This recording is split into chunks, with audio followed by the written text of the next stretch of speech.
The Star Sport podcast is brought to you by Access Credit Union. Access Credit Union, funding dreams for over 50 years.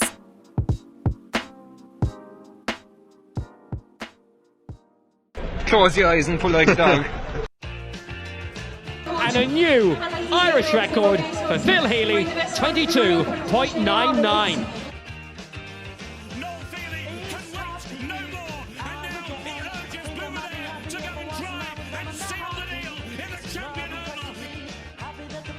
Christy Cooney hands over the Sam Maguire Cup to Graham Canty, Cork All-Ireland champions for the 7th time ever.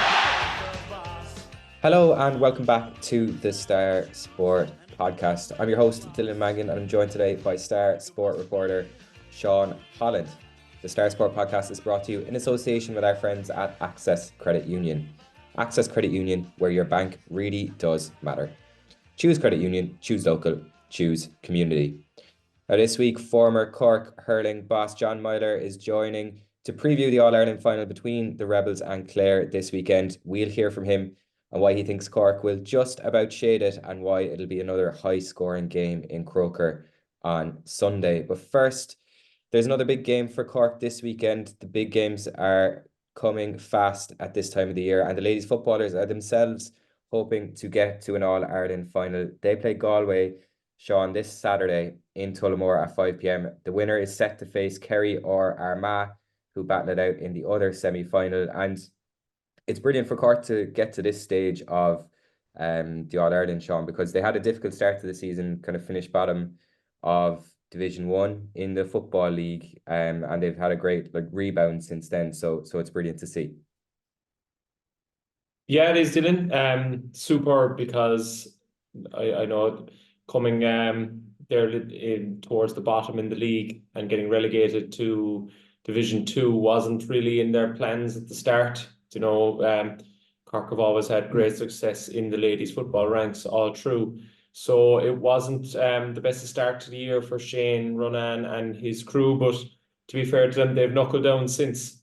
And after a really positive Munster campaign, they've taken the All-Ireland campaign by the scruff of the neck. And now they're facing Galway, a team they've actually beaten in the group stages already. They had a narrow victory over them in MTU. But they also had a very impressive victory against Laois. And their quarter-final win against Waterford was very impressive. Whereas they had close battles at Waterford in the past, they really pulled away from the Daisha the last day. So I don't know if they'll admit it or not, but they'd probably prefer to see Galway rather than Dublin the semi-final. Not taking anything away from Galway, but Dublin were the hot favourites for the All-Ireland this year. So Cork have every chance of getting to an All-Ireland final, which would be an absolutely fantastic turnaround, considering they didn't have the best starts to the league. But it's a credit to Shane, his management team, and the girls for turning it around, and now they're only 60 minutes away from an All-Ireland final. Yeah, it's one. Excuse me. It's one to look forward to. This weekend, I was taking a quick look just back at previous All-Ireland finals over the last couple of years, and obviously Cork were last in it in 2020, but haven't won it since 2016. And all the teams, I think, will be looking at this year's competition as a chance to win it because of the fact Dublin aren't in it anymore. That they've won 6 of the last 8 tournaments, or championships. So it would be brilliant for Cork to get into the final. We have plenty of coverage in this week's Southern Star, a great interview with Skibbereen's Laura O'Mahony, who is really relishing her latest role. She's been playing in the half-forward line, and she spoke to John McCarthy about that and about the semi-final as well. So that's one to look forward to in this week's Southern Star, which is out now. So pick up a copy to read that, as well as Ger also spoke to Shane Ronayne, who feels that Cork are primed for their semi-final. So that game is on Saturday. It's at 5 p.m. in Tullamore, and it's a double header. So the other semi-final takes place afterwards. So we'll know by Saturday evening who will be in this year's All-Ireland ladies football final. But Sean, on Sunday, there is an All-Ireland hurling final and Cork are in it. Obviously, there's been great excitement down here in Star Sport headquarters in the build-up to this game. And you've been speaking to the former boss, John Meyler, about the game. We'll hear from him in just a moment. But how excited are you for this weekend? Oh, it's brilliant, Dylan.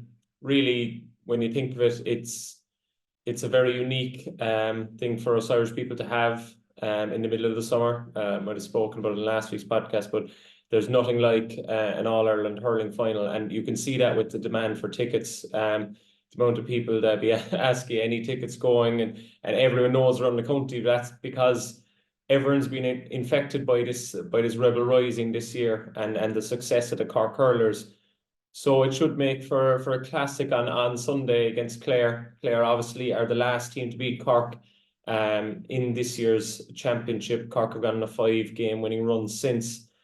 But it should be a close one. And even speaking with John there on the podcast, he knows it's going to be close as well. But he also mentions it's going to be fairly high scoring. So it should be an entertaining one, even for the neutral on Sunday.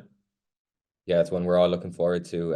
Kind of a fun one as well is obviously there is a fan zone or a live party in Páirc Uí Chaoimh this weekend. Tickets for that are sold out, but if anyone is in West Cork this weekend and wants to watch the match on a big screen, they'll be able to do it in West Cork, and it's the only place in Cork outside of Páirc Uí Chaoimh that they'll be able to do it. So that's at the threshing event in Kilvarrig as part of the West Cork Vintage Ploughing and Threshing annual working day. So that's one to maybe make your way over to if you're looking for a kind of good atmosphere for the match for anyone who can't get a ticket, because I've gotten about maybe I'd say 10 emails and 14 phone calls this week asking me if I can get someone a ticket. Unfortunately, I can't, so I'm just saying that publicly now. I don't know, Sean, if you can get anyone a ticket either. We're not that lucky. He's saying no as well. We're all out. We're all out. All out, but it's a really, really exciting time for everyone in Cork. You see all the bunting and the flags out on cars and buildings around the place as well. So without further ado, I guess we'll throw over to your chat with John Meyler, who is feeling positive ahead of this weekend's big game. I'm delighted to be joined by former senior Cork hurling manager John Meyler. John, how's the form? Good, Sean. Good. Now we're looking forward to the weekend, looking forward to Cork and Clare Sunday, and looking forward for a positive result for Cork. So really looking forward to the weekend and to build on the semi-final really against Limerick and to build on a really good end to the year. Like us all. And even just on that semi-final, John, we'll get straight into it and kick things off. To me, when I was writing about it in the paper, I felt like it was almost a full circle moment. Obviously, you were involved in 2018, same situation, Limerick-Cork in the All-Ireland semi-final.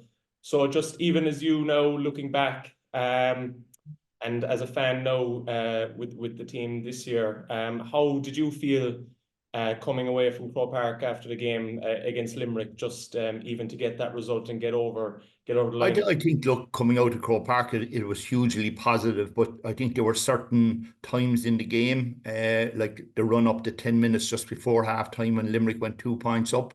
But I think then the critical 11 points in the first 10 minutes of the second half that Cork got were absolutely crucial. And, you know, it's always this third quarter syndrome, really, like Kilkenny had it, Limerick had it in their heyday, really, in the last few years, that they killed teams really in the third quarter, the first part of the second half. And I think Cork, with their 11 points, really drove it on.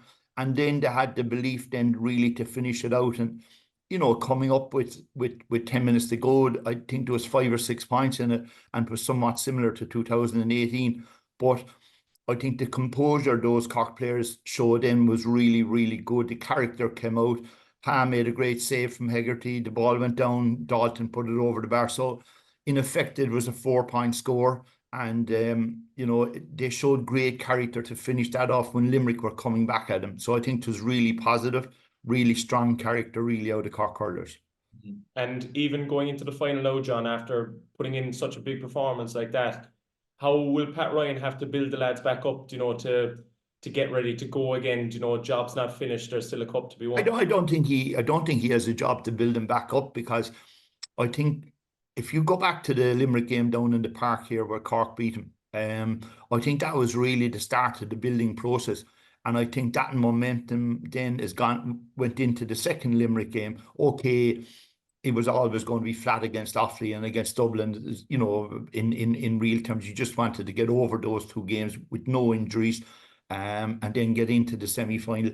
And I think then that Cork had showed that they could beat Limerick in Páirc Uí Chaoimh, and you know that they were able to go out then and beat Limerick then in Croke Park as well. So I think Pat is just maintaining that development, maintaining that progress, and I think it's very positive from that point of view. And I think those young fellas, Barrett, Connolly, they've embraced the pressure, and I don't think they really understand the pressure that's there from the older fellas, if you know what I mean, that have been there. Hoggy and Seamus have been there since 13. So there's no pressure on Brian Hayes, Barrett, and Connolly, that they don't see it, they don't feel it. This is you know what they have gone through winning under 20 All-Irelands, and they're used to it, and they're used to the positive environment. So Pat really just has to maintain that, like, and just, you know, build on it. But Clare are experienced, you know, they've lost Munster finals to Limerick over the last few years. And one thing I'd noticed from them this year is that, you know, they won the league final and they went about winning it. And I think that was important. If you look at the strong Kilkenny teams over the years, they've always kind of maintained a 7 or an 8 performance throughout the year, winning leagues and then going into the championship. So, you know, it's going to be extremely tough, difficult with Clare on Sunday. No, there's no doubt about that. And John, just kind of putting us in Pat Ryan's shoes, you kind of hinted at it there, and just kind of keeping that winning mentality going and everything. Will he be saying to the lads inside in training and in the dressing room there now this week to treat this as another game? Or will he, you know, keep everything, you know, inside in the camp, nice and calm? No, it'll be calm. Like Pat has very good people with him. Donal O'Mahony is a super guy, really level-headed, very calm. You know, so inside in the camp it'll be, let's keep it inside there. Let's keep calm. Let's keep repeating what we've done the last 2 games against Limerick, and just repeat that. You know, maintain the level of performance. And if we maintain the level of performance against Limerick, then we will be Clare. Like, that's the positive aspect of it. You know, but you have to consider Clare as well, because, you know, they've been thereabouts over the last few years. They've lost semi-finals to Kilkenny as well. And they'll say, look, we've got over the semi-final this year against Kilkenny. I don't think they were really tested by Kilkenny in the semi-final, and that might come against them, whereas Cork were tested at different stages in the match against Limerick, and you need a really, really good test to be able to identify any weaknesses in that. So Pat will keep it calm, Donal will keep it calm, nice and steady. Let's just keep doing what we're doing and maintain the level of performance, and that's the critical thing. And hopefully they can get that done. But looking at Clare then as well, John, just in terms of the matchups on Sunday, where do you think the game will be won and lost out on the pitch? I think, like, you know, the Clare forwards are Shane O'Donnell, Duggan, those. Taylor has come back as well. Shanahan could come in there. Like, they're extremely good forwards. Shane O'Donnell probably the forward of the year so far. And we'll have to be marked. Now, I was a small bit worried about Gillane from Limerick getting 5 or 6 points from play, like, which kind of, you know, would have worried me in a sense. Tony Kelly really wasn't in the game, and then he thundered into the game in the last 5 or 10 minutes against Kilkenny. But it's going to be free flowing. It's not going to be a physical game like, you know, Limerick and Kilkenny. It's not going to be as physical as that. So it's going to be open. You know what I mean, and scores. So I think Cork will need to get their matchups right. They'll need to mind Shane O'Donnell. They'll need to mind Taylor. I would expect Taylor to start, even though he hasn't played very little over the last 12 months. But Peter Duggan will be a handful. You know, so Conlon at centre back. Tony Kelly will probably be midfield. I'd say that'll be a counterbalance with Fitzy, 3, 4, 5 points each. I think that'll, in 18-19, we always used to balance Fitzy and Tony Kelly out. So, getting the matchups is critical and where they set up and that. So it's a challenge for Pat and Donal and the lads. And in terms of you even speaking on matchups and looking back at previous Clare games, say the game, the Munster Championship, the second game this season, what do you feel that they'll do different from that day? Obviously, the red card had a huge bearing on the game. What do you reckon? I think the red card had a massive influence. Pa got criticised for a few of his puckouts in the Clare game. Now, I think Pa's puckouts in the last couple of games have been meticulous. I've been really, really impressed with the way he's delivered the ball. Very difficult on a goalie. You can't go down and tell him puck it left or puck it right. He's got to make those calls himself. He's got to adjust the puckouts to suit the forwards and all that. So, that will be one issue. I don't think there'll be Johnny Murphy's refereeing. I don't think there'll be a red card in the final. And, I think Cork will have 15 players in the field but it's the puckouts that were kind of critical that day against Clare that lost the game for Cork. And I think, Pa definitely has worked on that and will be very positive after the Limerick performance. No, in fairness, he put his hand up there now the last day. And just even John, moving to the side a small bit in terms of looking at Cork's whole championship journey and the support the fans have given him, just even as in your time in management, do the supporters in the stands wearing the red jerseys, waving the red flags, do they have an effect on the players up on the pitch? A massive effect, because when you hear the word rebels, when the crowd gets behind the Cork team, and you saw that when Pa made the save and the ball went down to Dalton, he put it over the bar. Next minute, people are standing. Next minute, there's red jerseys flying. And I call it before a sea of red, and people stand up, and then there's rebels. That really lifts the team, and you can live off that. You can live off that support. And you go back, Sean, to the game here in the park where it was a full house on a Saturday evening. You had probably 40,000 Cork people out on the pitch afterwards, and I was expecting 80,000 on the pitch the last day for the Limerick, and I said, Jesus, why aren't people going over the barriers? I expected people to be gone over barbed wire fences, and people have gone over worse before, and there's no barriers there. So I don't know how the stewards contain the Cork crowd, but I think that emotion has come out, Sean, really in the match here in the park, and I think it's emphasised that how strong the support is for Cork, and how the supporters have really I suppose warmed to the team and their two performances against Limerick. And this is the time now to win your All-Ireland, and Copper fastened a fantastic year.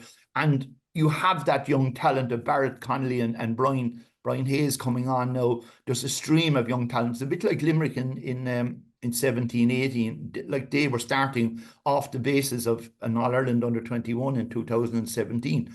And they've built on that. And I think this is a real foundation now with Barrett Connolly, Ethan Toomey, Brian Hayes. Those young fellas have really stepped in and strengthened the team enormously. To take the weight off Hoggy and Harnedy, that's the plus of those guys. So indeed, go back a few years, it was always, we were looking at Hoggy 210, 115, 113. And the last day it wasn't. It was everybody in the six forwards, and Fitzy put in 3 points. Do you know what I mean? So it's taking the weight off Hoggy and Seamus, and the young lads have stepped up to them, and fair dues to them, and they've really carried this team. And even just speaking the young lads and what journey they can bring. You've worked with a few of the older lads, and speaking on Hoggy there, what kind of an influence will he have around the players this week, and what kind of a character will he be? Obviously, he's had the experience of 2013, but what advantage will having a lad like him around the younger lads having this week? I think Hoggy will bring a calmness around the place. He's a calm individual. He doesn't shout or roar or do anything stupid or things like that. He's very calm and level-headed, and we'll be just having a word that the influence that Hoggy's had over the two Downies, we'll say.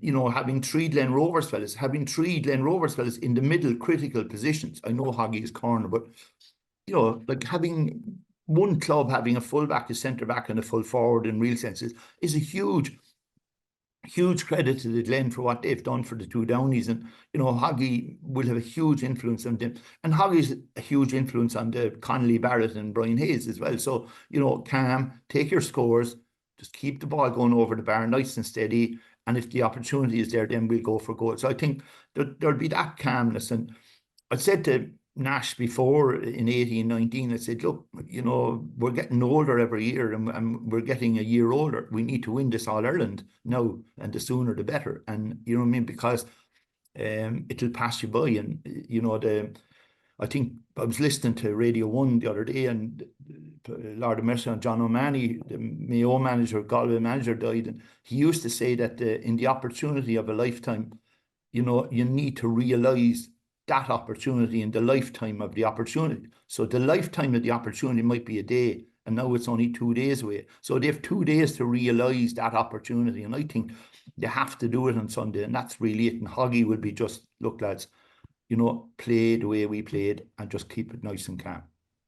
And hopefully they do. So John, I'm putting you on the spot here. Final question for you. Score prediction.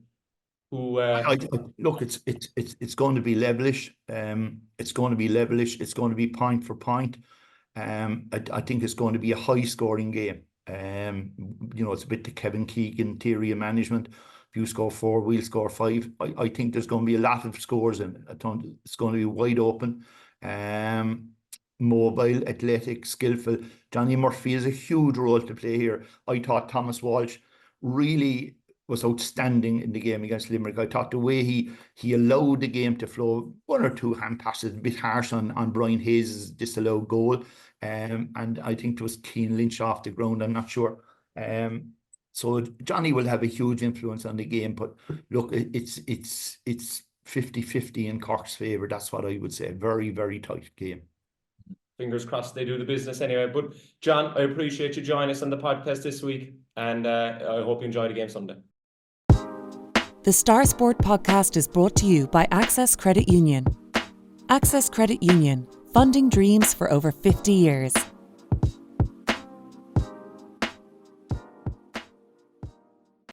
Welcome back to the Star Sport podcast, where we're going to take a very quick look through at this week's Southern Star to see what you can look forward to when you pick up your copy, which is in shops and online via our ePaper right now. On the front page, we're looking ahead to the All-Ireland final as Pat Ryan tells his Cork heroes to embrace the opportunity as they can end a 19-year wait for the All-Ireland senior hurling title against Clare. There's also a great photo from the All-Irish Rowing Championships as Skibbereen Rowing Club won 4 more national titles to bring their record haul to an incredible 199. Inside, we have 5 pages of preview of the All-Ireland hurling final. We hear from Luke Meade, from Sean O'Donoghue, from Patrick Horgan, from Pat Ryan himself. There's also Barry Rose, Danny Murphy talking about Pat Ryan, the player, and Matthew Hurley crunches the numbers to see if the stats favour a famous Cork victory. So it is the place to get all the best build up to the big game on Sunday. There's also a big game on Saturday, as we mentioned earlier, as the ladies footballers are in a semi-final against Galway. We have a preview, an interview with Skibbereen footballer Laura O'Mahony, who's enjoying her latest role as Cork target a spot in that final. And Shane Ronayne also feels Cork are primed for their semi-final this weekend, so that's one to look forward to. He's proud that of the fact that Cork aren't overly reliant on any one player.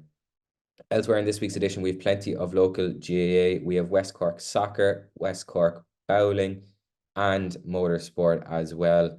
And we're looking forward to the Olympics, which are fast approaching, as next Friday they kick off. And in next week's Southern Star, we'll have a special 24-page Olympic supplement looking at each of the 7 local athletes that are competing at the Paris Olympics this year.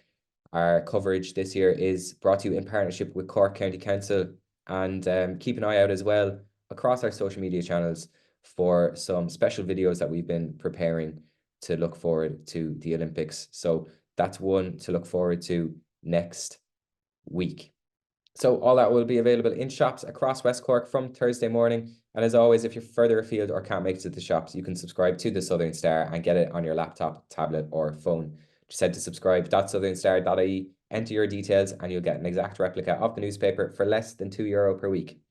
As always, thanks for listening to the Star Sport podcast. Thanks again to our sponsors at Access Credit Union.